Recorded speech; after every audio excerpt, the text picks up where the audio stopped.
Alors, chers amis, bonsoir.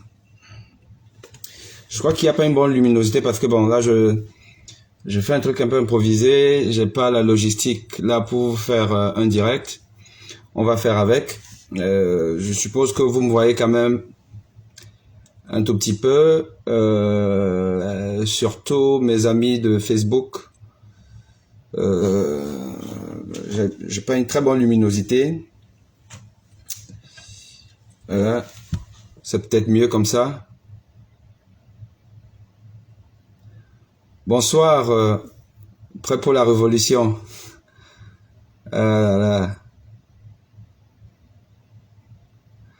Ouais, donc vous êtes défaitiste avant même le procès. Vous m'amusez, hein? Je ne suis pas défaitiste, je suis juste un homme réaliste. Réaliste. Et souvenez-vous d'une chose, pour ceux qui me suivent quand même depuis un certain temps, et je les en remercie, mes prédictions ont malheureusement toujours été honorées. Je dis bien malheureusement, parce que c'est souvent des prédictions pessimistes, mais pragmatiques. Vous savez, la science ne trompe pas. Le raisonnement scientifique est tout sauf illogique. Le raisonnement scientifique est tout sauf illogique. Comme j'avais dit sur un plateau d'un média camerounais, je l'avais dit au farfelu là, de comment vous l'appelez encore? Le type qui est plègue là, mais il va bientôt être professeur agrégé de Famendongo. Il est à l'université de Douala. Le bouffon là, comment vous l'appelez encore? C'est un maître d'école qui est maintenant responsable à l'université de Douala. Sur un plateau télé, je lui avais dit, écoute, quand je suis sur un plateau télé, il ne faut pas venir faire vos histoires des hommes politiques. Ou la couleur blanche et noire. Je lui ai dit que 1 plus 1 égale 2. Ça ne peut pas être égal à 4. Donc, Meka. Alors ma chère Agnès, toujours en poste. Ça c'est bien. Toujours en poste. Disons, j'espère qu'on va se faire un petit... Bon, ici en Bengla, nous les réfugiés là, il y a même quoi? Parce que si c'était au Cameroun, on avait fait un petit poisson braisé. Ici là, je ne sais même pas. Hein. Bon, il faut qu'on réfléchisse. Hors digital, bonsoir. Alors je demande à tous les Camerounais, les gens qui veulent être dans un accompagnement en community manager et autres, venez, contactez-moi, je suis l'agent de la best community manager ever exist, hors digital. Donc, Agnès, il faut qu'on se fasse un petit, je sais pas trop quoi. Prof, pourquoi vous attaquez-vous à Maître Alice comme au rédac Un monde à venir, Ligue des droits de l'homme, point d'interrogation. Ce n'est pas le sujet du jour. Mais vous avez vu, moi c'est comme ça là, je vous annonce toujours des sujets. Et moi, mes sujets, je ne suis pas l'influenceur que vous voulez. Non, moi je suis médecin. Hein. Bah, je suis médecin, je suis désolé. Hein. Je suis médecin, je suis enseignant, voilà. Mais je suis un médecin malheureux, un enseignant malheureux, parce que je vis dans 2 mondes. Tanga Nord et Tanga Sud. Le Tanga des riches et le Tanga des pauvres. Quand je suis au Cameroun, je suis un médecin malheureux, minable, qui ne peut pas soigner les malades, parce qu'il n'a pas les moyens pour soigner les malades. Quand je suis en France, oh là, quel régal. Quel régal. Vous voulez n'importe quoi pour votre diagnostic. Vous n'avez qu'à faire tant, va ici, là, va là-bas, prends rendez-vous là-bas, après tu finis, tu reviens. Je fais la synthèse. Ce qui est de ma compétence, je fais. Mais, chers médecins, vous ne pouvez même pas vous imaginer le bonheur qu'il y a à exercer l'un des plus beaux métiers du monde. Je ne veux pas dire le plus beau. Je ne veux pas qu'on m'attaque. L'un des plus beaux métiers du monde. L'exercer dans l'opulence, dans la facilité, dans l'abondance des moyens. Quand je vois les médecins camerounais faire les malins, là, je me dis, bon Dieu, ils ne savent pas combien ils passent à côté d'un bonheur. J'ai une série de dossiers des malades qui souffrent des maladies rares. Je dis bien les maladies rares. Les maladies, vous entendez que il n'y a que 50 répertoriés en France. Dans le monde, on parle par exemple de 300 malades, maladies rares. Vous entendez souvent même les livres, les étudiants de M. Ngowe, le doyen assassin de Doualala, le faux doyen, qui s'est envoyé des messages dans les forats pour dire que un doyen, un chef, c'est comme un dieu. Vraiment un peu les enseignants villageois. Quelqu'un qui, si on lui donne même le bistrot maintenant pour faire une césarienne, il ne pourra pas faire. Il m'exclut des forats de l'université. Lui, ces étudiants-là, même dans les cours théoriques, on ne leur parle même pas de certaines maladies. Tellement que c'est rare.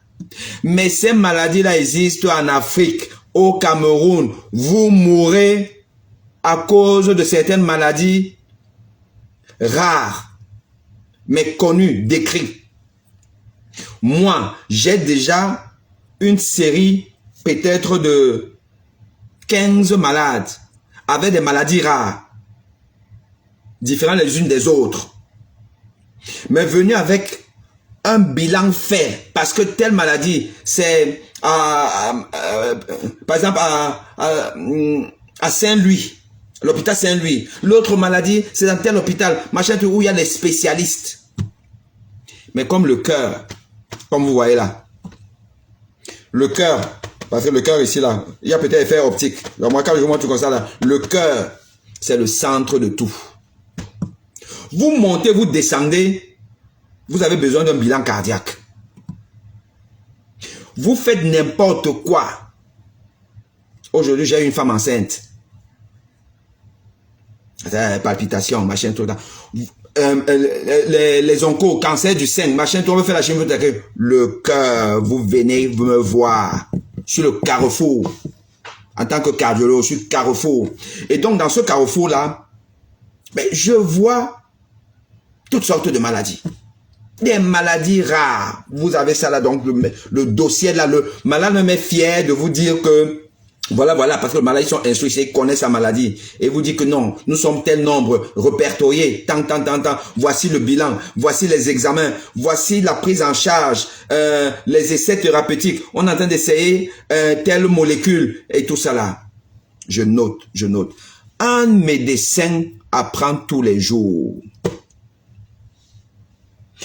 Un médecin apprend, moi, Aimé Boni, j'apprends tous les jours. Quand je me lève, je prends ma voiture, je vais à mon cabinet ou je vais à l'hôpital, à mon hôpital. Chaque jour, j'apprends quelque chose.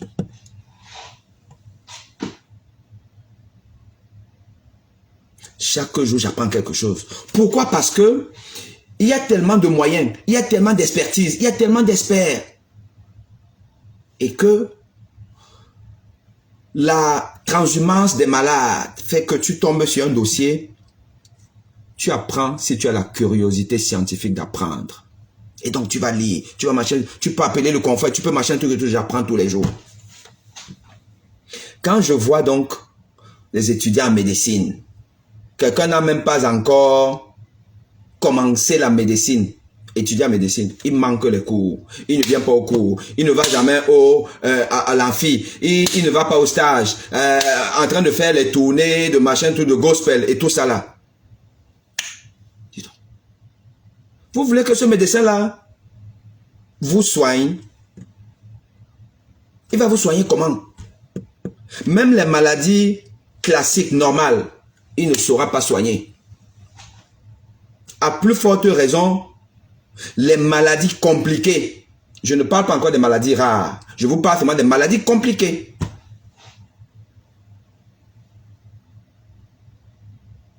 Ma fille Indira Baboke va soigner comment? Peuple camerounais, pourquoi vous acceptez la forfaiture? Pourquoi vous acceptez la forfaiture? On vous a fait quoi? C'est quelle malchance ça? Oswald Baboke, je ne connais pas son cursus, mais je serais intéressé à savoir qui est ce monsieur. Quel est son cursus? Il a fait comment pour arriver jusqu'à être adjoint de l'homme de confiance d'un président de la République? Il a fait comment? C'est quoi son parcours? Pour qu'il accepte que sa fille fasse le métier le plus complexe du monde et le métier le plus important du monde, je suis désolé, avec l'éducation, la santé, c'est le métier le plus... C'est-à-dire que le médecin, c'est l'être humain le plus important. Je suis désolé pour les étaux-moutons. Je suis désolé pour les étaux-moutons. Le football n'est pas le métier le plus important au monde. Étau-fils ne peut pas être l'homme le plus important au monde. Le fameux envoyé de Dieu. Arrêtez les conneries. Votre enseignant, celui qui vous a pris à l'école primaire, il est plus important que tout au monde. Pour vous, après, vos parents, c'est votre enseignant de l'école primaire. Celui qui a commencé à vous apprendre les premiers pas de la connaissance. Et le médecin, c'est celui qui vous permet de vivre décemment. D'aller vers la dernière porte, la porte du non-retour, avec un peu de dignité. Il faut respecter le médecin. Et il faut respecter ce métier. Et monsieur Oswald Baboke ne respecte pas ce métier. Donc, c'est dangereux. Monsieur Paul Biya doit savoir que il doit sa longévité au médecin. Monsieur Paul Biya doit savoir qu'il doit sa longévité au médecin. Donc il faut respecter les médecins. Donc il faut me respecter. Quand je suis en danger, parce que ces gens-là, à qui il a donné une parcelle de pouvoir, veulent me tuer. Je suis désolé, monsieur Paul Biya doit s'intéresser à ça. Mais il n'a même peut-être pas reçu mon courrier. Parce que c'est peut-être bloqué au niveau de Oswald Baboke. Puisqu'il se reconnaît dans ce que je décris. Sa fille faisant l'école buissonnière. On ne peut pas passer en 6e année avec le planning d'études de Indira Baboke. Je suis désolé, je l'affirme avec vigueur. Et ce pays-là, qu'on appelle le Cameroun, il est voué à rester un pays sous-développé. Laissez les histoires de machin truc, émergence 35 et tout là. Ça, c'est la fémania.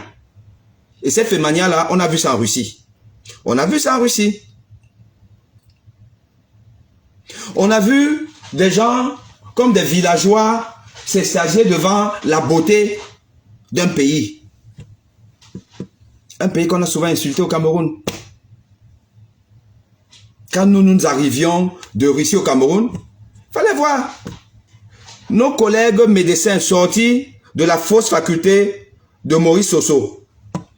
Recteur qui ne veut pas partir en congé. Qui ne veut jamais partir en congé. J'ai jamais en retraite. J'ai jamais vu ça. Un homme fier, un douala, un sawa. Les sawas sont souvent fiers. Ce sont des gens fiers là. Ouais, il se ridiculise. fait que demander les prolongements de... Donc, il n'a pas fait des économies dans sa vie. Il ne sait pas que le blanc, quand le blanc arrive à cet âge-là, mais regardez nos collègues ici, là. Tous ceux qui me suivent là, qui sont en Europe, savent que je dis la vérité. Un blanc, quand il sait qu'il lui reste 1 an pour partir à la retraite, mais il ne veut plus venir au travail. Il ne veut plus venir au travail. Le travail commence à l'énerver. Il a déjà ses plans, comment il va voyager, comment ceci, parce qu'il a épargné, sans voler. Le noir camerounais ne connaît pas la retraite. C'est incroyable. Même les gens d'une certaine classe. Parce que Maurice Soso, c'est mon oncle. Hein? C'est mon oncle. Même quand il ne m'a même pas dit, même un petit condoléance, quand j'ai perdu ma mère, dont sa cousine, et ils s'entendaient comme ça. Ces gens-là, quand ils sont dans les sectes, hein, ça devient la sorcellerie. Dans leur secte-là, où on leur dit que il ne faut plus avoir le cœur, il ne faut plus avoir de sentiments, il faut être maintenant un violent. La famille n'existe plus. Ta seule famille, c'est le gars, ou c'est les anus, ou c'est enfin, les pratiques, moi je connais pas ça. Moi je connais pas ça. Donc je ne sais pas ce qu'ils font là-bas dans les sectes. Je ne sais pas. Mais, Maurice Soso, nous avons grandi. C'était nos grands frères. Il aimait nous taquiner. Sa sœur qui est décédée là, je vous ai dit que j'ai perdu ma mère, ma seconde mère. Je vous ai dit ça. C'est la grande sœur de Maurice Aurélien Soso. Le recteur qui veut tordre le cou aux gens qui disent la vérité. Donc, ma seconde mère, j'ai vécu chez elle, j'ai grandi chez elle plus que chez ma mère. Quand moi je suis têtu là, moi vous me connaissez non, que je suis têtu. Ça n'a pas commencé aujourd'hui. Donc, quand ma mère n'arrivait pas à me maîtriser, elle partait voir sa cousine, la grande sœur de Maurice Soso. Parce qu'elle savait que celle-là, quand elle me parlait, j'étais au pas. C'est vous dire que Maurice Soso, je devais être un homme, un grand aujourd'hui à l'université de Douala. Un grand dans l'université camerounaise. Parce que Maurice Soso, c'est le faiseur de roi. Et parce que je ne suis pas des méritants, j'aurais eu n'importe quoi, je serais recteur aujourd'hui que ça n'allait scandaliser personne, je suis désolé. Parce que tous ces recteurs-là, ils n'ont même pas le 10e de mon CV. Ils n'ont même pas le 10e de mon leadership international. Mais ils sont recteurs. Pourquoi? Soso, faiseur de roi, il n'aime pas ces gens. Donc ce monsieur-là me déteste parce que je suis son neveu. Voilà les gens de la secte. Et voilà donc des gens qui n'ont aucune fierté, toujours en train de négocier. Là maintenant, j'apprends que on va encore lui proroger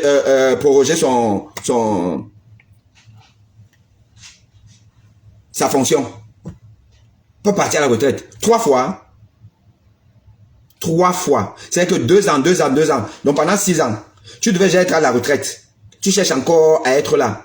Travaille même bien alors tu ne travailles pas bien. Travaille même bien, on voit. L'université de Yaoundé. J'étais au Ghana, non? Vous avez ça sur ma page. University of Ghana de Accra. Vous voyez une université, la ville dans la ville. Vous voyez le fonctionnement. Vous vous demandez si nous sommes aussi en Afrique.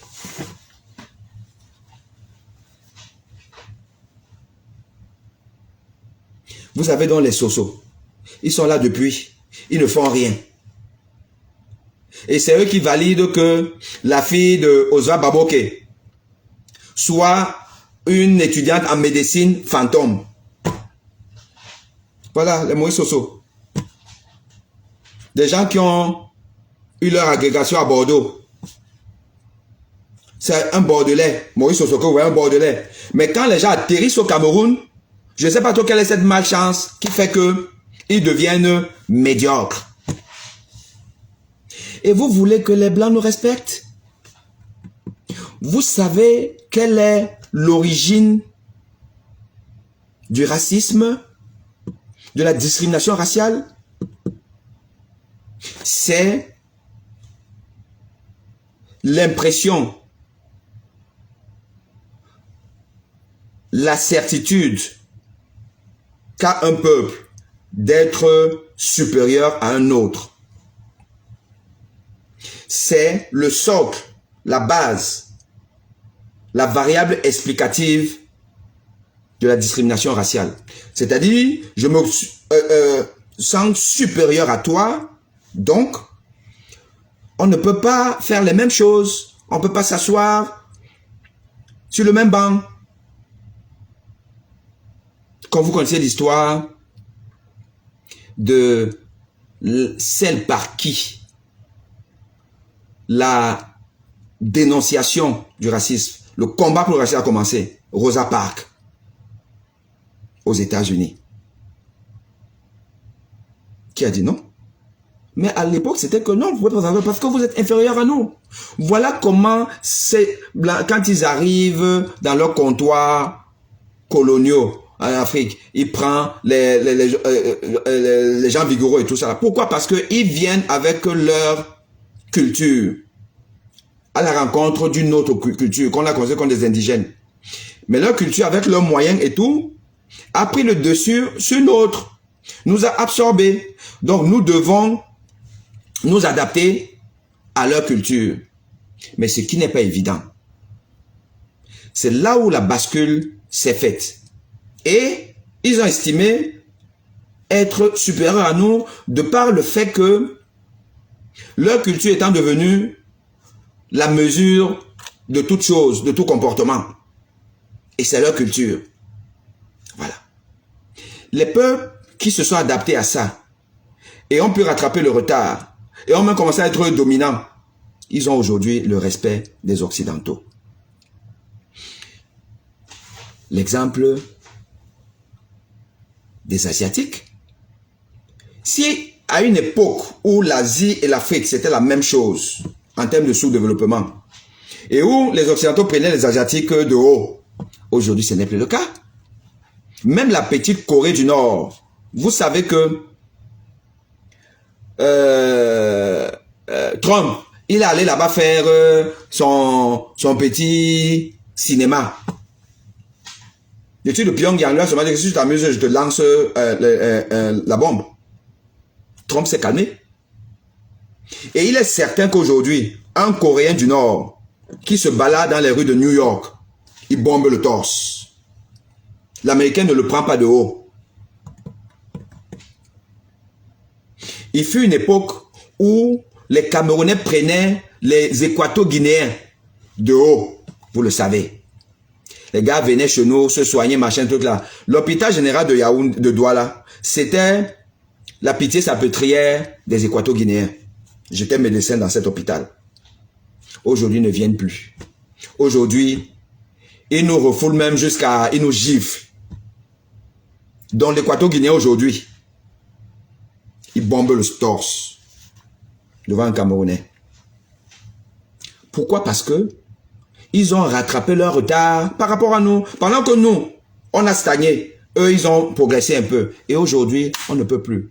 C'est pour vous dire que c'est ça le problème. Et je termine avec cet exemple pour vous dire que moi, en Russie, quand j'arrive, comme tous les Africains, les Russes nous considèrent comme des singes, abisianes. Ça, c'est une appellation normale là-bas, abisiane. Que le noir, c'est un singe. Et vous savez ce que ça veut dire, la connotation péjorative de ça. Bon, vous êtes dans la même classe que les Russes. Moi, ma première année, après l'année de langue, je suis dans une classe avec les Russes. Mais la première année, c'est toujours compliqué. Parce que vous sortez d'une classe préparatoire pour apprendre le russe, mais vous l'apprenez entre vous, les Africains. Même si les Camerounais ont souvent été meilleurs. Mais même si tu es meilleur, mais c'est par rapport aux autres pour parler la langue, mais on connaît quoi. Quand vous commencez les cours en russe, dans une classe avec les Russes, il y a ces Africains qui ne pouvaient pas faire ce saut qualitatif, qui restaient dans les cours entre Africains. Ça, vous pouviez aussi. Mais on m'avait conseillé que non, on va avec les Russes. Donc, je commence les cours avec eux, j'ai failli démissionner. Parce que Dès que les cours communs, l'enseignant, mais il parle en russe, il parle pour les Russes, il n'y a pas de problème, tu dois. Mais vous comprenez un mot sur 5. Vous comprenez un mot sur 5. Quand il faut écrire, vous écrivez, il y a les trous partout. Tu dois tenir bon parce que tu te fais une amitié avec quelques Russes, tu reprends, pour combler les trous, on t'explique les trucs, tu veux te décourager. Mais les aînés qui sont passés par là, que ne te décourage pas. Tu vas voir comment tu vas être meilleur que les autres Africains qui restent entre eux. Parce qu'à un moment donné, quand même, vous êtes obligé de basculer dans les cours communs avec les Russes. Donc, la première année, compliquée. Le Russe qui déjà a un a priori sur toi, que comme tu es noir là, tu n'es pas intelligent, tu ne connais rien.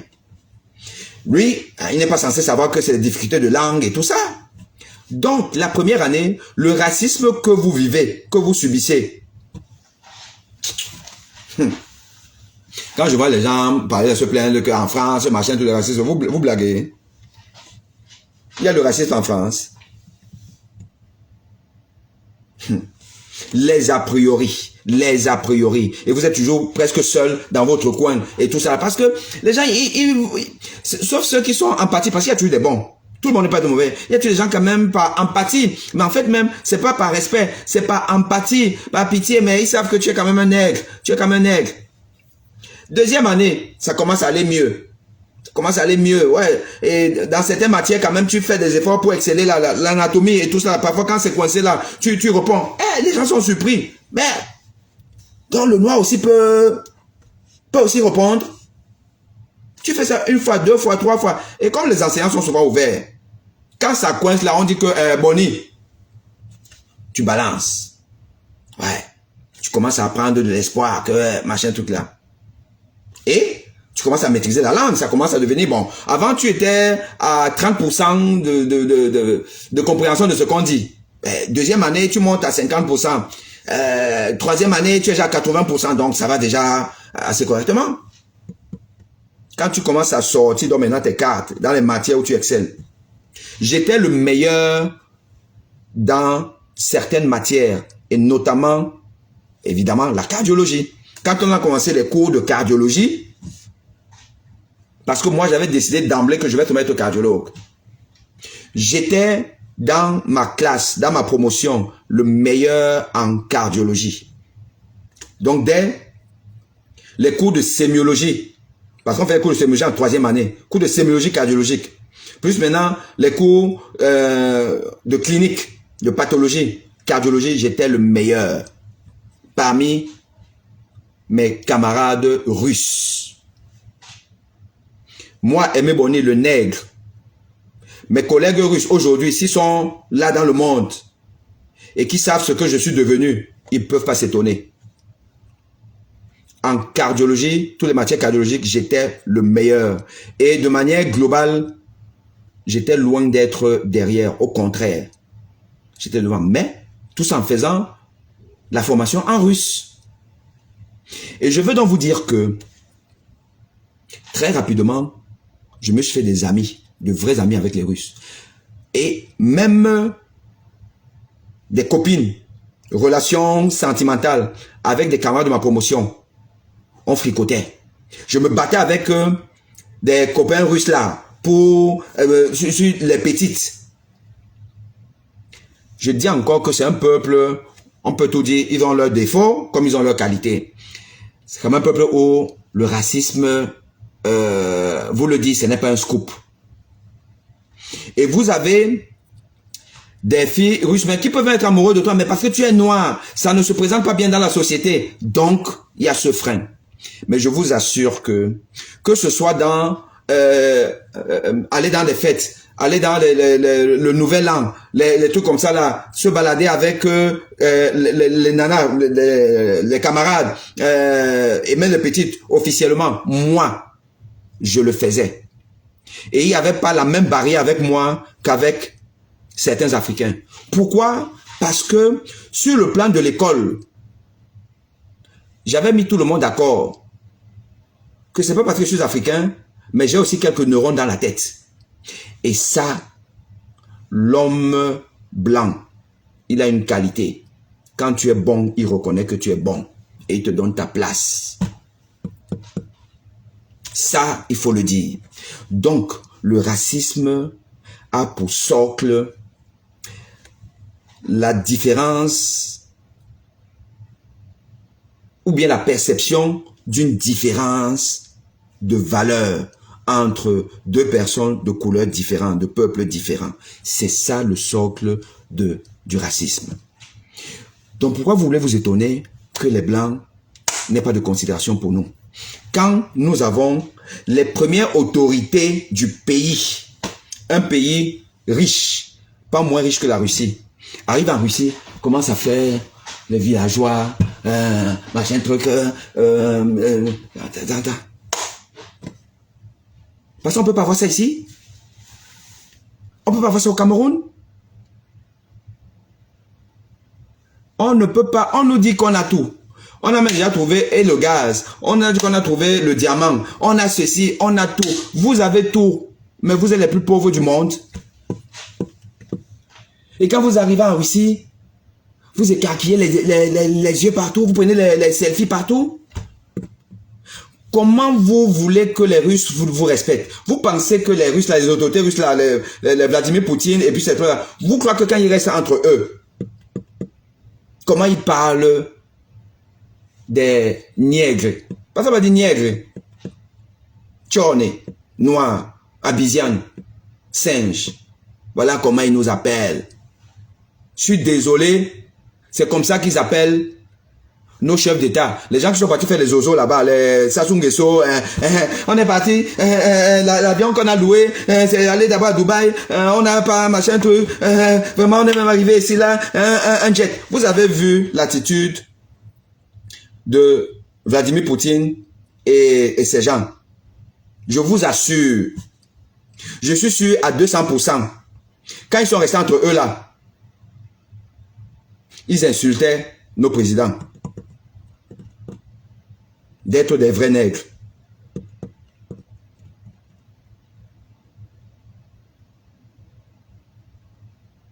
Voilà donc des gens qui ne veulent pas développer leur pays. Ils vont faire les villageois là-bas. Et maintenant, on apprend que Maître Pincy va aller défendre une affaire pliée. Une affaire où, de toutes les façons, c'est toujours un problème de villageois. Des gens qui ne savent pas qu'à un moment donné de l'évolution d'un pays, on ne peut plus être là à dire que on a gagné la Coupe des Nations. Il nous faut des stades. On va appeler les Italiens. On va appeler les Turcs. On va appeler les Canadiens. On va leur donner beaucoup d'argent.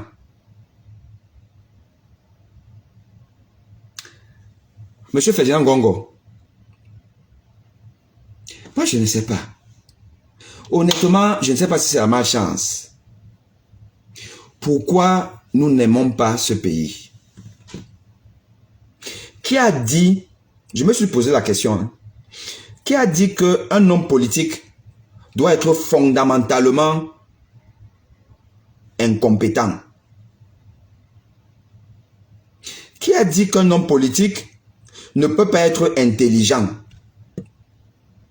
Qui a dit qu'un homme politique, pour durer, parce qu'on nous a dit qu'un parti politique c'est fait pour prendre le pouvoir et rester au pouvoir, confisquer le pouvoir. Moi je ne sais pas, cette définition des villageois là, moi je ne comprends pas ça.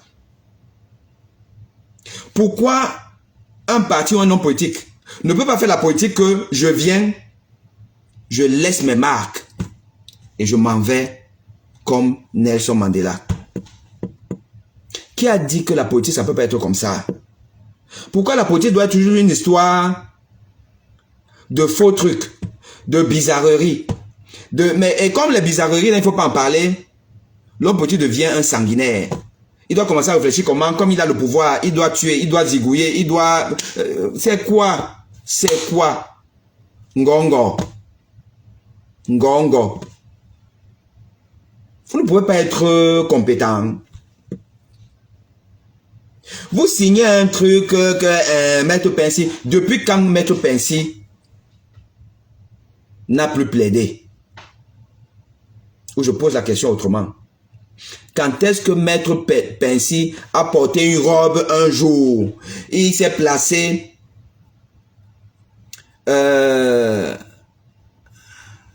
comment vous appelez encore ça? À la barre. Et Maître Pensy a plaidé jusqu'à on a vu. Soyez un peu sérieux. Quand vous voyez Maître Pensy sur les plateaux télé, vous le voyez débattre entre nous.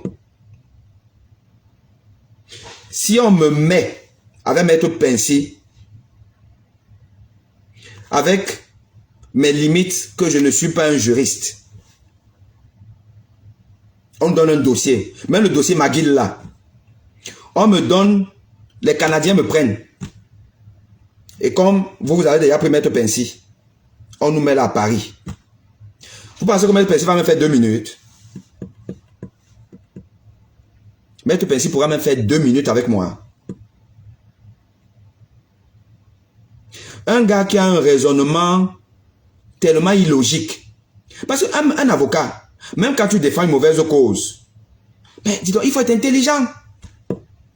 Il faut être intelligent. Ce type-là, je ne sais pas où est-ce qu'il a eu son diplôme, mais il faut être intelligent. Et moi, je ne suis pas quelqu'un qui parle juste parce que je fais de la diffamation, de la calomnie et tout. Moi, je prends les dossiers qui me concernent directement, où j'ai des éléments probants. Maître Pensy, je peux le traduire en justice pour abus de confiance. Et cet abus de confiance a une seule raison, c'est que c'est un incompétent. Maître Pensy ne peut pas défendre une cause, il ne peut même pas écrire une requête. Maître Pensy ne peut pas écrire une requête. Dans mes déboires avec l'université de Douala, qui ne date pas d'aujourd'hui, vous connaissez ça aujourd'hui, mais c'est depuis que les tortionnaires là, qui n'aiment pas la pluralité de vues, d'expression. Ils me font le truc là depuis 2010. Ou depuis 2009-2010. Et donc à un moment donné, une ancienne connaissance me dit, mais il faut que tu vois Maître Pensy. C'était à l'époque où, ce gars-là, comme il fait le bruit, là, il était un peu sur tous les plateaux, là, il parlait beaucoup, machin, truc et tout ça, là. Et puis on te dit que c'était bon. Comme il a même des RDPC, donc il ouvre les portes, enfin, au moins, il empêche que les portes soient fermées, parce que dans ce pays-là, vous savez que le RDPC, c'est l'État parti. Il va empêcher que les portes se ferment et tout. Il m'a recommandé Maître Pensy. Je suis allé voir Maître Pensy. Quand on se présente et tout, bon, comme il savait déjà que je venais et tout. Ah, professeur, machin truc, machin truc et tout là, bon, c'est quoi, je lui ai expliqué le problème. Ah, dis donc, machin truc, on va gérer ça, machin truc et tout là, bien là. Il me présente même à un de ses amis là et tout là, c'est le professeur Bonny et tout, bah, on le dérange là à l'université, mais on va régler le problème, c'est machin truc. Bon, ouverture de dossier. Là maintenant, la douloureuse commence, ouverture de dossier. Bon, moi, j'ai pris l'habitude, tous les avocats que j'ai déjà eu au Cameroun, parce que bon, j'en ai quand même eu. Ouverture de dossier 50 000. Je crois que vous savez, la plupart, je ne dis pas que c'est un tarif fixe, la plupart, ouverture de dossier, ils te disent 50 000 francs, bon, voilà, et tout. Même des avocats sérieux, hein, bien connus, hein, ouverture de dossier 50 000. Maître Pensy me dit ouverture de dossier 100 000. Je commence à mettre la main sur la tête. Maître, quand même, c'est 100 000 francs, c'est beaucoup. Vos confrères, ils prennent souvent 50 000. Écoute, moi, je suis pas un avocat comme les autres. Moi, je suis inscrit au barreau de Paris. Les gens qui connaissent Maître Pensy, vous allez reconnaître ces termes-là. Je suis inscrit au barreau de Paris, machin truc, je suis un ancien, bon, j'ai la bouteille, machin truc. Bon, enfin, quand quelqu'un te dit déjà qu'il est inscrit au barreau de Paris, que lui c'est un ancien, que machin truc là, bah, et toi tu as ton problème, et puis on t'a recommandé, et tu te dis que bon, tu fais comment? Ne donne donc pas les 100 000 francs. Ben, tu repars avec ton dossier, non? Ok. Je donne donc d'abord 50 000 francs à Maître Pensy, l'avance, et je dois compléter. Et je lui donne ça, et finalement, nous convenons que je dois lui envoyer mon dossier en dématérialisé, donc par mail et tout ça.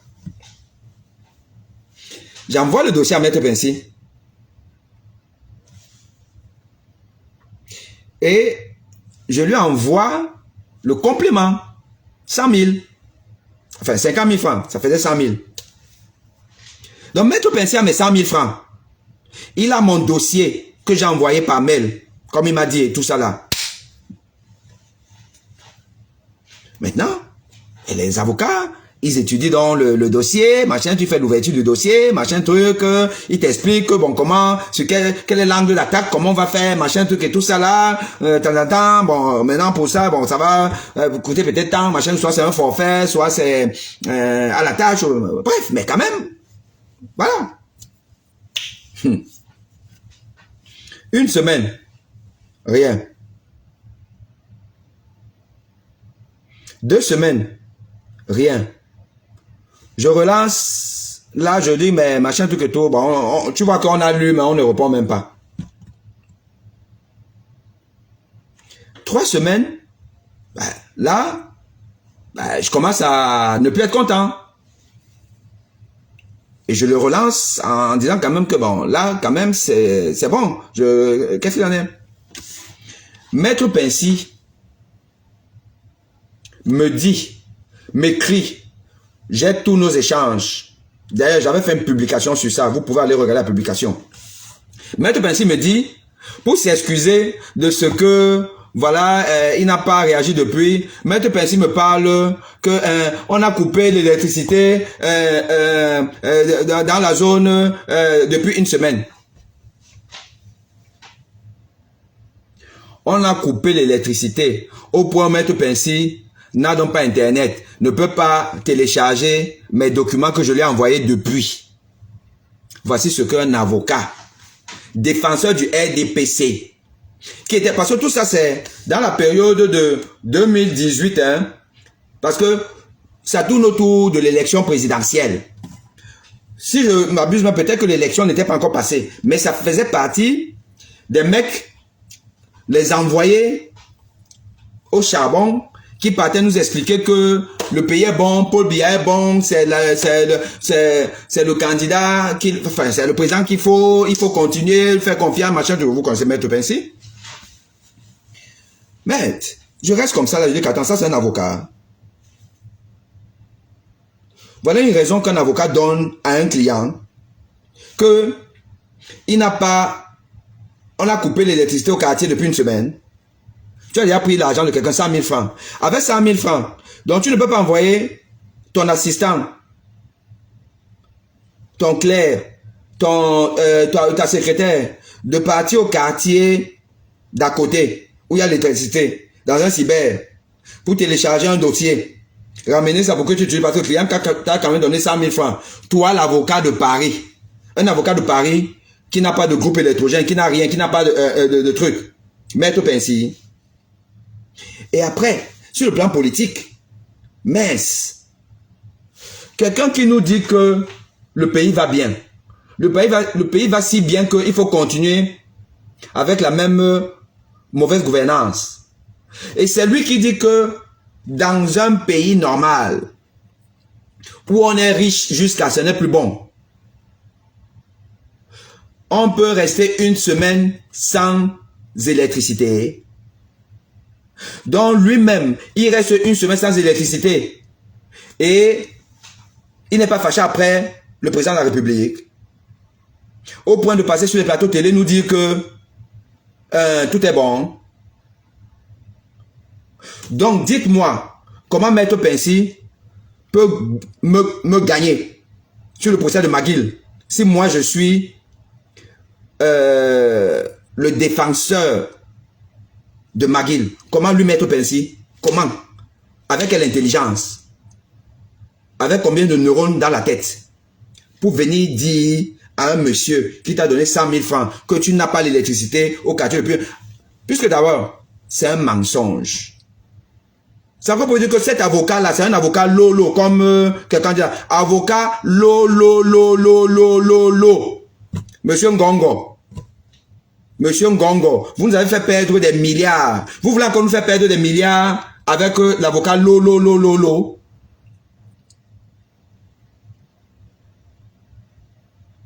Puisqu'il suffisait, enfin, je vous dis ça comme ça, mais j'ai vérifié, et que ce n'est pas compliqué de savoir s'il y a une coupure d'électricité pendant une semaine dans un quartier. Si dans un quartier où vous connaissez des gens.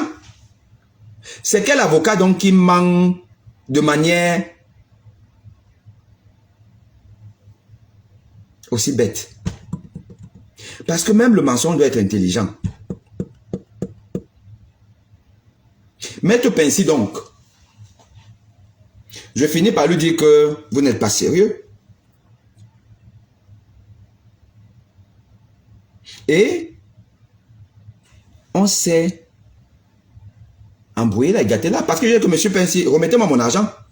Vous n'avez rien fait dans mon dossier. Remettez-moi mon argent. Maître Pincy ne répondait même plus. Je suis allé à l'ordre des avocats. J'ai une plainte à l'ordre des avocats. Mais vous savez, hein, c'est une coopération qui est un peu bizarre. Hein. Ils font toujours tout pour défendre les leurs. Bon, vous allez me dire que c'est peut-être normal. Le bâtonnier de l'époque, paix à son âme, c'est celui qui est décédé. Il est décédé. Pas le dernier là. Il y a... Parce qu'en fait, c'est... Après lui, il y a eu deux avocats. Deux bâtonniers. Le bâtonnier actuel, celui d'avant, mais celui qui a précédé, qui est décédé. Je ne sais pas si c'était lui maître Patier, enfin, je peux me tromper, tout ça. Mais toujours a-t-il dit que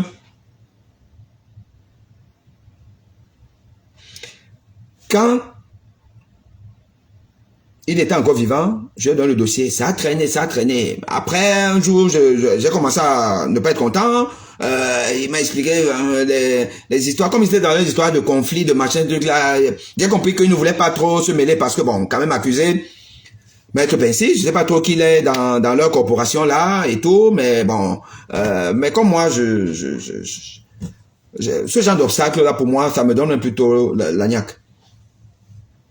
Et j'avais décidé que je vais donc au parquet. Je porte plainte au pénal pour abus de confiance. Et entre-temps, donc, il y a eu le décès donc, de cet avocat. Maintenant, il a fallu que, bon, moi, entre mes voyages entre le Cameroun et la France et tout, et qu'aucun avocat, vous savez, les avocats, hein, trouver un avocat qui va porter votre dossier pour porter plainte contre un autre avocat, c'est quand même compliqué. Donc, j'ai d'abord laissé cette affaire comme ça, là, en stand-by. Mais, mon dossier de plainte est à l'ordre des avocats. Maître Pincy a mangé mes 100 000 francs. Il n'a rien fait dans le dossier. Je dis rien. Donc, si je lui porte plainte en abus de confiance, il va avoir son dossier sali. Son casier judiciaire sera sali. Un monsieur qui va donc défendre le Cameroun en France pour, je ne sais pas trop, escroquerie, abus de confiance. Lui-même est coupable d'abus de confiance. Monsieur Ngongo, pourquoi que vous ne savez pas ça? Hein? Parce que je ne suis pas la seule victime de ce faux avocat. Hein? Avocat juste parce qu'il passe sur les plateaux télé, RDPC, bon, les gens lui donnent les dossiers comme ça, là, il ne fait rien. Maître Pincy ne sait pas plaider. Moi, je serai à ce procès-là. Sauf s'il est interdit au public. Je vais être au procès. Malheureusement, on ne filme pas dans les salles d'audience. Mais mes yeux vont filmer, vont tout enregistrer et je vais par télépathie vous transmettre comment Maître Pincy va manger la bouche. Parce que si en Europe, ça ne blague pas, hein. Vos histoires, si vous ne maîtrisez pas votre dossier et les articles et tout ça là, mais on vous balaie comme je sais pas trop quoi. Donc la honte du Cameroun là, La honte du Cameroun, vous allez voir ça. Comme vous pensez toujours que vous pouvez faire votre fémania du Cameroun, votre forfaiture, vous nommez n'importe qui et tout ça. Mais quand on rentre déjà dans la compétition internationale, Monsieur Ferdinand Ngongo, mais soyez sérieux. Soyez sérieux quand le Cameroun va déjà en compétition, que ce soit les compétitions sportives, que ce soit ce genre de trucs-là. Mais prenez des gens bons.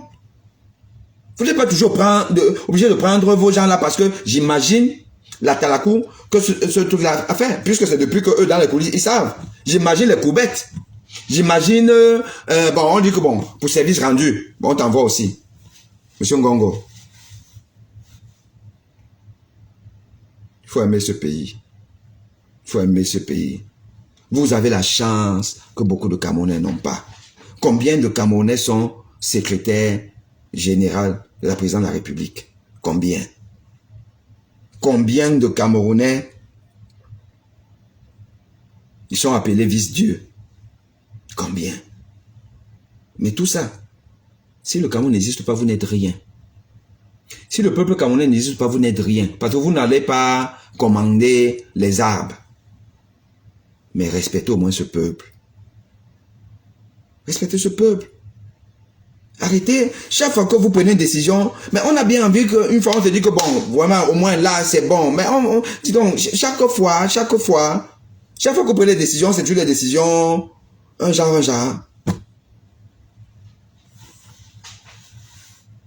Mon dossier est là-bas chez vous, vous n'avez pas eu ça, hein? Donc vous ne savez pas qu'on forme mal les étudiants en médecine.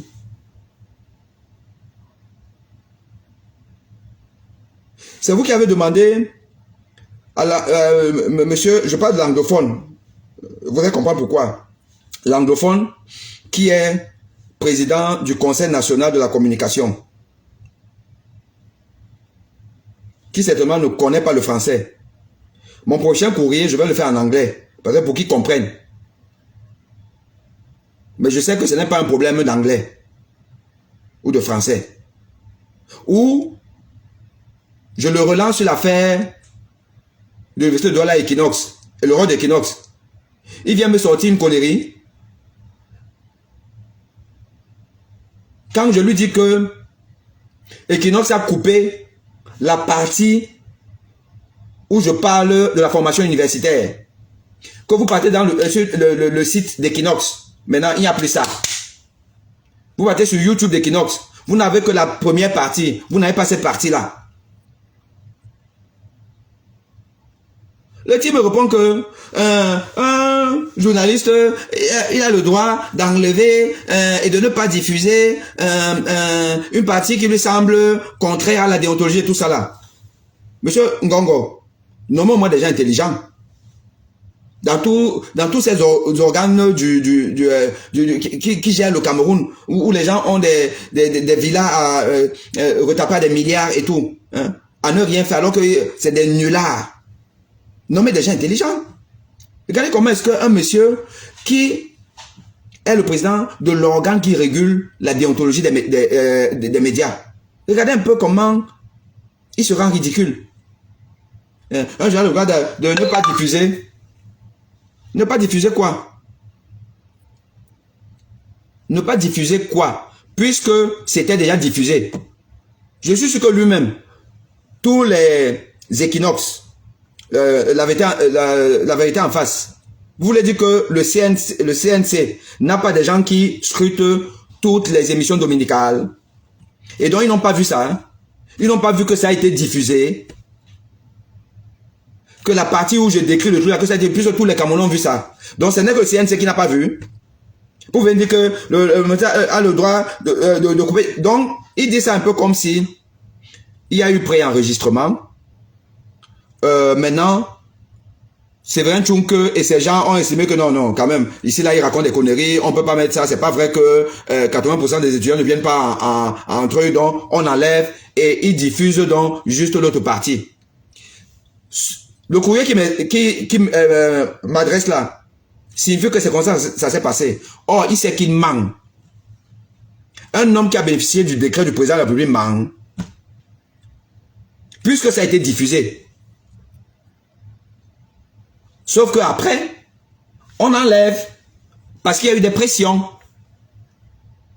Donc, si vous repartez sur le site YouTube de Kino, il n'y a plus ça.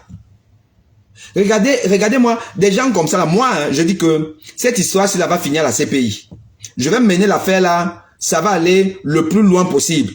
Et tous ces gens-là qui ont comploté dans ma tentative d'assassinat vont rendre gorge. Vous avez eu Martinez Zogo, vous ne mourrez pas. C'est vrai, Tchunke, si tu crois que tu ne vas pas mourir, tu vas mourir comme tout le monde. Et tu vas mourir malheureux. Parce que ces bandes-là, qui voient à moi un danger et qui a voulu m'éliminer, ils t'ont appelé comme ça la bac-bac. Dis donc, fais-le venir sur ton plateau. Mais le sujet de machin, on le connaît déjà, il va parler. Et nous, on a déjà mobilisé les étudiants. Que bon, gueuler, insulter-le, crier et tout. Pourquoi mettre dans son dossier tentative de soulèvement des étudiants, c'est-à-dire trouble à l'ordre public. C'est de ça qu'il s'agit. Chers Camerounais, vous voulez fermer les yeux là, mais c'est la vérité, vous connaissez la vérité. Et vous ne voulez pas simplement soutenir mon combat. Mais mon combat, c'est votre combat. Je fais pour vous, pas pour moi, c'est pour vous. Mais quand vous êtes si méchant, vous êtes, moi je ne sais même pas, zombifié.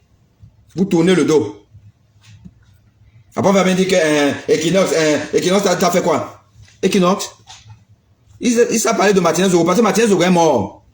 C'est pour ça qu'ils font leur bruit là, comme aujourd'hui ils ont encore parlé de ça, que machin truc, ils ont interviewé la famille dit que ils sont toujours là-bas. Ils savent que Tchunke, il sait ce qui va se passer avec Martinez Zogo, que l'affaire est pliée. Et nous savons tous que l'affaire est pliée. La famille, la sœur a dit ça aujourd'hui. Elle a dit que on sait que c'est mort. On a volé des éléments du dossier. On ne nous dit rien. L'affaire là est pliée. Donc, ce que Tchunke fait là, c'est l'agitation pour rien. Ils boivent leur champagne.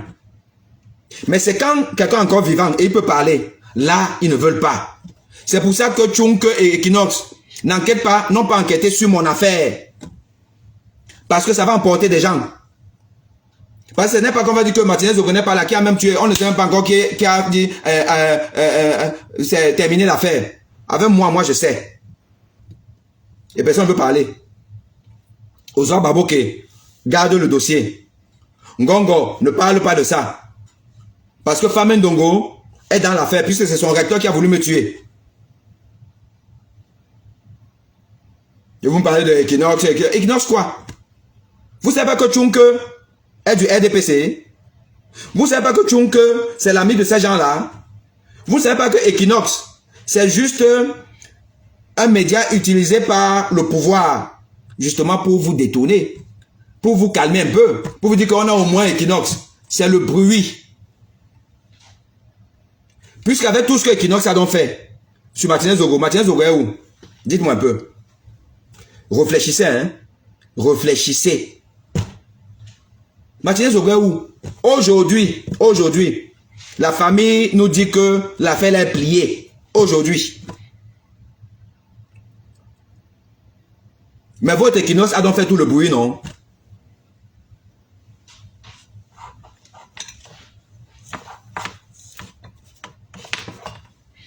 Maître Alice comme même chose.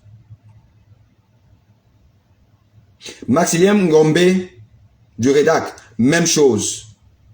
Et je vais vous dire, mais ce sera un direct spécial. Vous allez comprendre que le pays où vous êtes là, dites-vous que vous êtes juste des gibiers.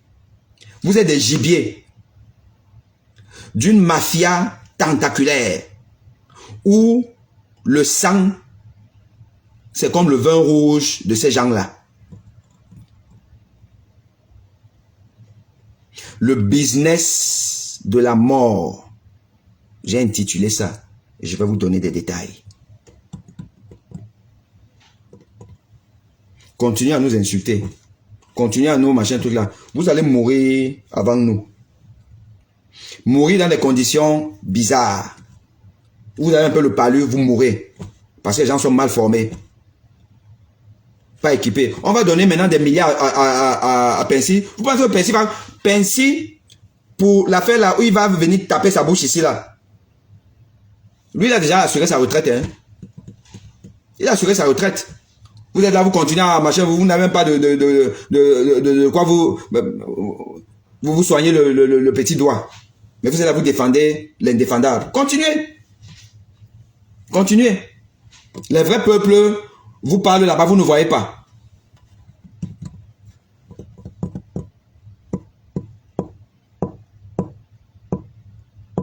C'est Equinox l'enquêteur. Toi là, le David, Kevin là. Dès que je vais dire ma truc là, elle te bloque. Toi là, le faux type là. Espèce de zombifié. Equinox l'enquêteur. Donc ils savent seulement enquêter pour Martinez Ogo. Hein. Quand Martinez Ogo est déjà mort, ils savent pas aller interviewer le recteur. Jusqu'à venir dire à la télé que on a demandé l'interview au recteur, il a refusé. On lui a posé des questions, il a refusé. Il savent pas, il est enquêteur. C'est que je me dois d'être correct. Mais ce que je pense de ce zombifié de David Kevin là, CM, tu me le bloques rapidement. Espèce de voyou. Bon, allez, je vous ai parlé de Pensi. C'est avocat Lolo. Lolo. Donc, quand on dit là que sur haute instruction des présidents de la République, mais le président de la République, il ne peut faire que des instructions qui sont tordues. Maître Pensi, depuis quand Maître Pensi, lui-même Maître Pensi, quand il va voir les vrais avocats de la partie adverse, vous-même vous allez voir, je vous dis que je vais m'arranger à le coincer avant la salle d'audience, parce qu'avant on ne pouvait pas filmer. Je vais vous montrer comment il va trembler.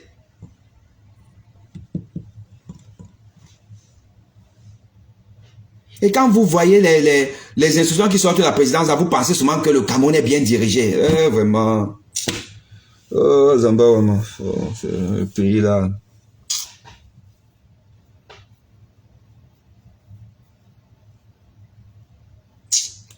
Le pays-là, c'est même pas la peine.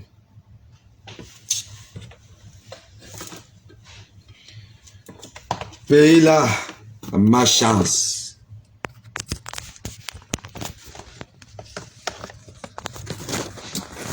Je n'avais plus de... Pays de malchance. Pays de malchance. C'est-à-dire que la malédiction qui s'est abattue sur le Cameroun. Je vous dis encore, un pays qui n'a pas une médecine compétitive, c'est un pays dépendant, qui ne peut avoir aucune indépendance. Un pays où les dirigeants se soignent à l'étranger. C'est un pays où votre destin est entre les mains de l'étranger. Amadou Ahidjo.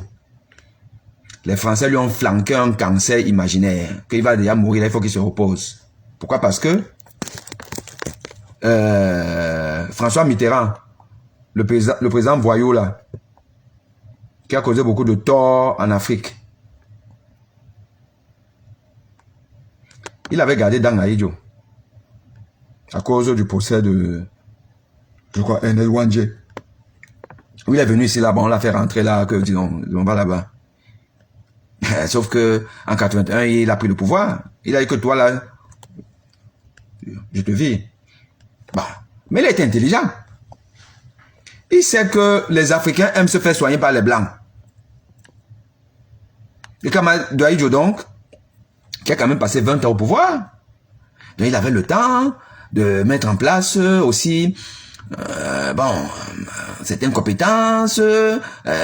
Tu envoies même certains de tes médecins dans les meilleures écoles américaines, françaises, anglaises et tout. Bah, ils reviennent et puis tu te fais soigner par tes compatriotes.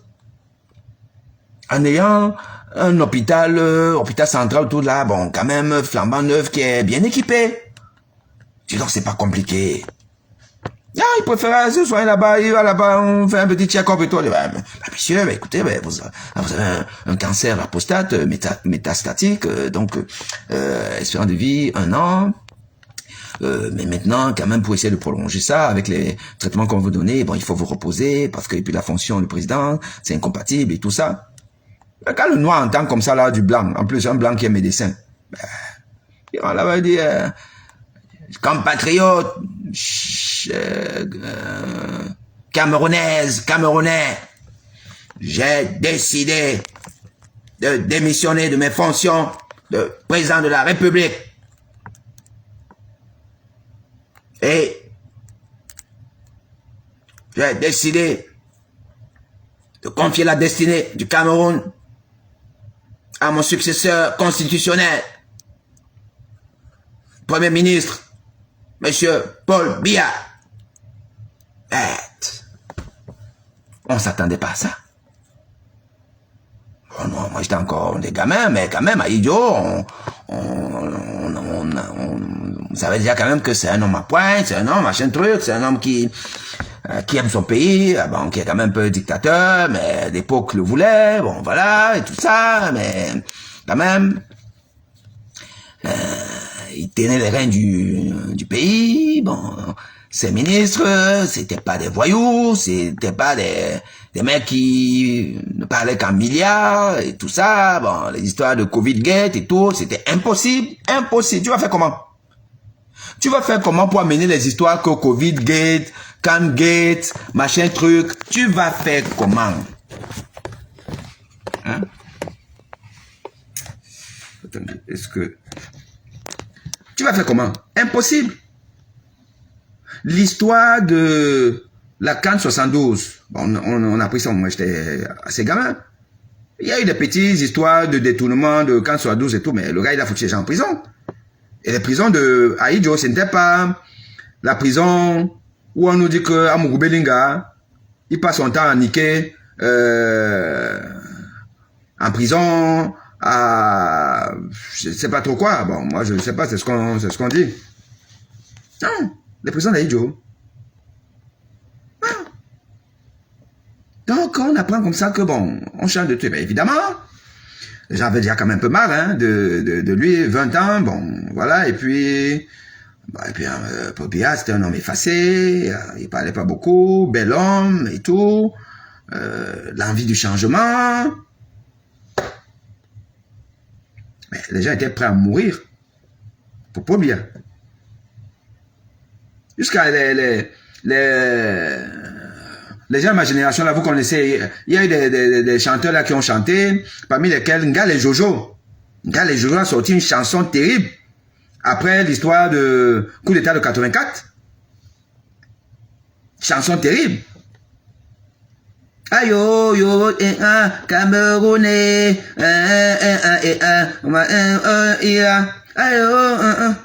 l'otapite, Biya, Cameroun, bon, je sais que les gens vont encore se moquer de moi, que mais quel est ce doigt-là qui ne sait pas chanter en doigt-là, dis donc.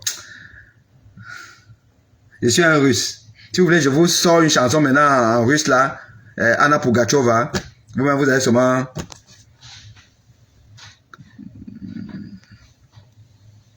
Vous allez comprendre que on blague avec le russe. Oui. Mais qu'est-ce qu'il en reste de tout ça? Qu'est-ce qu'il en reste? Quel gâchis! Ce monsieur, quand il arrive au pouvoir, toutes les mamans étaient folles. Les papas, tout le monde, tous les villages, baladés partout, on lui a donné, chacun a donné son petit pouvoir. Jusqu'à là maintenant, intouchable. Par amour, par je sais pas trop quoi, par ces trucs-là. Entre nous. Madame Chantal Biya. Vous avez entendu parler de ça. Vous n'étiez peut-être pas encore né. Vous avez entendu parler de ça. Là, aujourd'hui, si notre président nous dit au revoir, les klaxons de joie qu'il y a eu en 82, vont se transformer en klaxons de soulagement. Les klaxons de joie vont se transformer en klaxons de soulagement. Ça veut dire ce que ça veut dire. C'est que on a régné pendant 40 ans en ayant un bilan que personne n'envierait. Ça, c'est terrible. C'est terrible. Et chaque jour, on nous pose des actes où on se dit que, mais quand même, parfois dans la vie, on se dit qu'on rattrape quand même. On rattrape quand même. On fait quand même un effort. Maintenant, on nous sort un décret de maître Pincy. Avocat l'eau jusqu'à... Ça devient le marigot. Avocat marigot. Avocat marigot. Ah, maintenant, on sort un gros décret jusqu'à... On sort ça dans les informations. Et après, on va voir comment Ivan Dem, là-bas. Avocat marigot. Dis donc, je vous laisse. Moi, je suis rentré du boulot, je n'ai pas mangé parce que je dois parler de Maître Pincy, qui a encore mes 100 000 francs. Mais ça tombe bien. Là, maintenant, je vais engager ma procédure de plainte. Je vais déposer ma plainte. Bon, les avocats là, écoutez, dites à vos avocats là, les gens qui sont des peureux là, mon affaire d'assassinat, personne ne veut se constituer. Maître Assira est où? Mon ami Maître Assira est où? Je vais sortir le dossier du rédac. Je vais sortir le dossier du rédac. Et de Maître Aliscom. J'attends encore qu'elle me réponde. Parce que là, je ne peux pas encore dire. Peut-être qu'elle n'a pas reçu mon mail. Peut-être que le rédac n'a pas de connexion depuis, comme Maître Pincy aussi. Il n'avait pas de connexion, peut-être. Donc, pour l'instant, je ne me prononce pas encore. C'est vrai qu'aujourd'hui, j'ai juste des lettres ouvertes. Je lui dis que dites-lui que je n'ai pas accusé. Voilà. Mais, je vais donc porter plainte à Maître Pincy pour abus de confiance. Voilà donc un avocat commis par l'État camerounais pour aller défendre un dossier d'abus de confiance. Alors que lui-même est coupable d'abus de confiance. Cameroun. Cameroun. Et attention, Maître Pincy, puisqu'il est inscrit au barreau de Paris, c'est pour ça qu'il peut même venir plaider. Il est inscrit au barreau de Paris. Oh, Maître Pincy, les réseaux sociaux sont bien. Hein? Je venais d'avoir une idée. Je réside en France, même si les faits se sont commis au Cameroun. Je réside en France. Et encore que, quand je lui envoie mes dossiers par mail, quand je lui envoie ça, je suis en France. Donc l'adresse, si c'est IP, que vous appelez ça là, on va me montrer que j'ai envoyé ça étant en France. Je lui ai envoyé mes dossiers.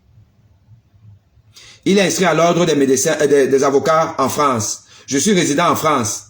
Je vais attaquer Maître Pincy en France. Maître Pincy, dites-le lui. Il aura un dossier d'abus de confiance. Tac. Je l'attaque d'abord à l'ordre des avocats en France. Je vais savoir dans quel conseil il est. Ordre des avocats, tant. Et pénal, tant. Il aura 2 affaires ici en France.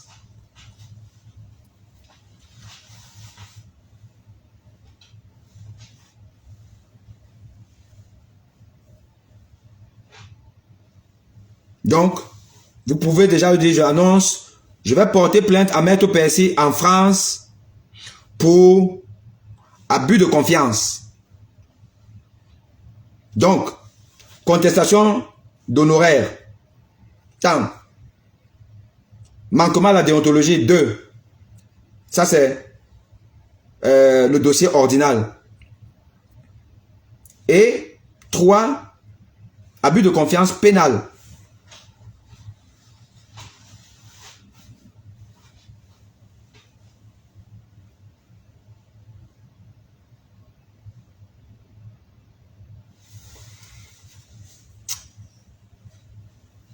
Ouais.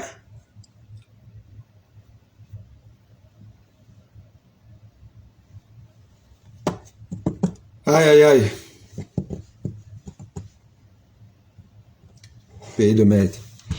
Bon, allez. Les gars, bonne soirée. Portez-vous bien.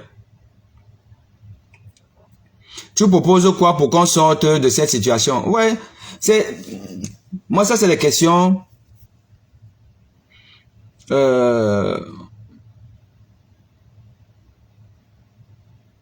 qui m'indispose et qui indispose. Mais en fait, je sais pourquoi une question comme ça est posée. Ça, c'est soit les pros RDPC, dont les pros perpétuation de la gabegie, de la mauvaise gouvernance, du chaos. Hein, tu dis quoi? Tu proposes quoi? C'est quoi ta solution? Parce que moi, je dois proposer. Toi, tu ne peux pas proposer. Toi, ton seul rôle, c'est d'écouter. Oui, je suis content parce que ça me fait un followers de plus. Mais c'est tout ton rôle, d'ailleurs, d'écouter. Bon, tu proposes quoi? Machin, bon, c'est quoi ton projet? Toi, c'est quoi? Les Nigériens, les Burkinabés, les Sénégalais te parlent. Tu es là, tu ne veux pas écouter. Toi, tu proposes quoi? Il y a une expression de Martinez Zogo. Je vais demander à ma CM. Si elle me donne l'autorisation, je vais souvent l'utiliser. Si ma CM me donne l'autorisation pour des fausses questions bêtes comme ça, là, je vais souvent utiliser cette expression. En hommage à Martinez Zogo. Tu proposes quoi? Parce que ce que je fais depuis là, ça ne te suffit pas. Je propose que tu restes dans la boue.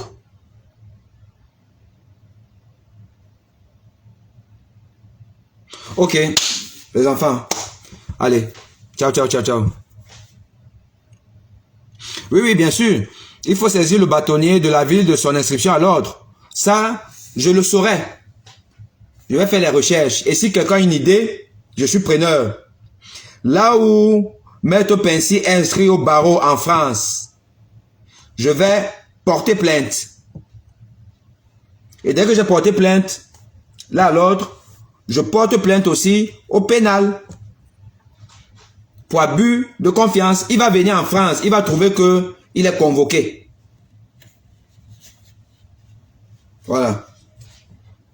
Comme le Cameroun veut toujours faire ces choses-là, le Cameroun oublie que vous n'évoluez pas là-bas en vase clos. Hein. Vous n'évoluez pas en vase clos. Même ces gens-là qui ont voulu m'assassiner et tout ça là, je vous attends ici. Quand vous m'attendez là-bas pour finir avec moi, moi je vous attends ici.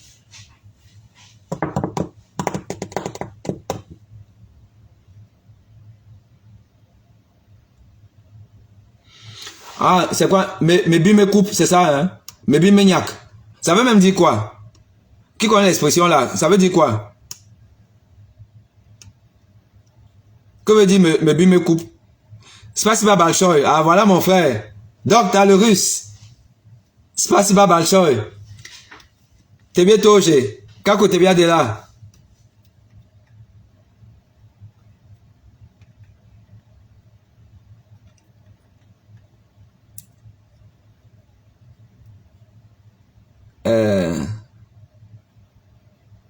Ouais, le direct burger ce TikTok là. Mais bon, je pense qu'on s'est dit l'essentiel. Allez dormir un peu. Moi aussi, je vais essayer de dormir. Et puis, on se parle prochainement. Allez. Bon, allez. Je vous aime. Ciao, ciao, ciao.